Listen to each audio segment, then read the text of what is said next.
patuloy ko din yung pinatalawa sa mga Kristyano. Night in which he was betrayed with bread. And when he had given thanks, he broke it and said, "Take it. This is my body, which is broken for you. This do in remembrance of me." After the same manner, also he took the cup when he had supped, saying, "This cup is the New Testament in my blood. This do it as often as you drink it in remembrance of me. For as often as you eat this bread and drink this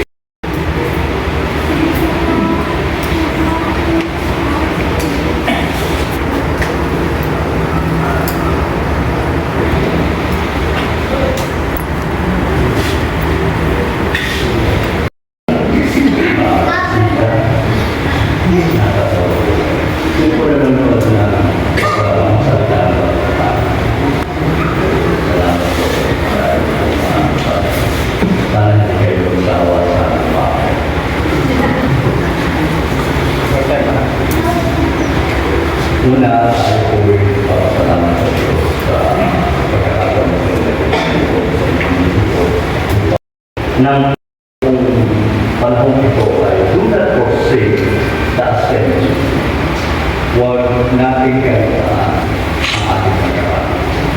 At ang title na ibigay ko ay Glory in the Church. Ang kaluwalhatian ay nagmumula sa Iglesia. Ibig sabihin, ang kaluwalhatiang karapat-dapat sa Diyos o ang kaluwalhatiang katanggap-tanggap sa Diyos ay ang kaluwalhatiang nagmumula sa kanyang Iglesia. Ang ating teksto, ayon po sa Aklat ng Efeso, Kapitulo 3, sa talatang 20 at 20. Para po madali natin matandaan ang ating mensahe ng umaga, ay ginawa ko po ito na 4 na P. 4 P's. Hindi po yung privilege na nakukuha ng magulaman o ito. 4 na P. Kaya kung gusto niyo pong alalahanin ang mensahe nito, aalalahanin niyo lang yung 4 na P. At then, paalala na po yung ating mensahe sa umaga. At ayon po sa ating teksto, ang Diyos bilang makapangyarihan sa lahat ay makapangyarihan gumawa ng luhang sagana. Pansin niyo po yung word na sagana. At higit sa lahat ng ating hinihingi o iniisip. Ibig sabihin, tayo po mga Kristiyano, meron tayong gusto. Meron tayong hinihiling sa Diyos. Ngunit ang Diyos ay meron kapangyarihan magbigay sa atin sagana higit pa sa ating iniisip at hinihiling. Kung minsan, akala natin, yun ay sapat na sa atin. Pero ang Diyos nakakaalam ng lahat ng mga bagay. Kulang pa yun. Merong gusto ang Diyos na ibigay sa atin sagana at higit pa sa ating iniisip at hinihiling. Ganyan po ang Diyos natin. At ang kahulugan ng salitang Diyos, maging sa diksyonaryo at maging sa Biblia, ay sinasamba. Ang Diyos, siya Diyos, at dapat sambahin. Kaya ang Diyos ay dapat sambahin sapagkat siya ay Diyos. Sa aklat ng awit, 95 sa talatang 1 at 7, o magsipalito kayo, tayo'y magsisamba at magsiyuko. Tayo'y magsiluhod sa harap ng Panginoon na may lalang sa atin, sapagkat siya'y ating Diyos, at tayo'y bayan ng kanyang pasulan at mga tupa ng kanyang kamay.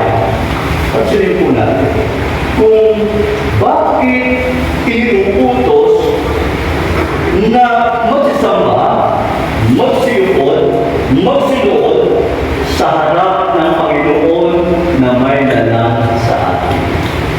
Natural lang naman na tayo ay sumamba sa Diyos. Kasi ang Diyos ang siyang may dala sa atin.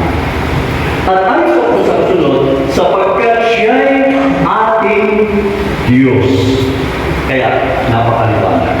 Kung bakit natin siya dapat sambahin sapagkat siya'y Diyos at siya ang may dala sa atin. At tayo'y bayan ng kanyang pasulan at mga tupa ng kanyang kamay. Ang iba, kung bakit sumusunod sa Diyos, dahil takot sa Diyos. Katulad ng bata, kung bakit siya sumusunod sa kanyang magulang, takot mahal. Pero ang mature, kaya sumusunod sa kanyang magulang, ay karapat-dapat siyang sundin. Sapagkat magulang siya. Ganun din naman. Ang mature na Kristiyano, sumusunod, hindi dahil takot siya sa impyerno, kundi dahil karapat-dapat sambahin ang Diyos.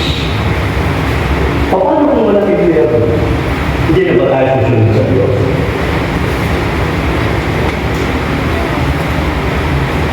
Kaya, dapat maging tama ang ating kaisipan kung bakit tayo susunod at sasamba sa Diyos ay dahil siya ay karapat-dapat. Siya ay Diyos. Siya ang may dalang sa atin. At siya ay napakabuti. Ating nilikha ng ating mga kamay, ang gusto naman ng Diyos ay yung likha ng kanyang kamay, yung tao mismo, yung puso ng tao. Yan ang hinahanap ng Diyos. Kaya nga sa pag-ulipan, wala tayong mababasa na iniutos gumamit ng instrumento. Wala tayong mababasa na ang iglesia ay gumamit ng instrumento. Bakit? Sapagkat ang instrumento ay gawa ng tao. Wala yung puso. Ang gusto ng Diyos na kanyang hinahanap at siya bilang Espiritu ay yung kanyang gawa mismo. Yung tao mismo galing sa Diyos. Yan ang authority. At kung lalawakan po natin ang pag-aaral, yung law of exclusion.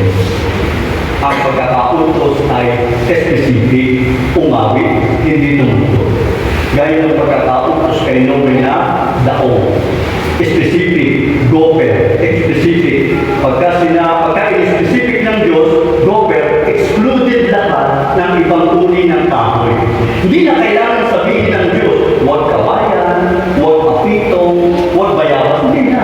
Kasi in-specific na nga ng Diyos, goper.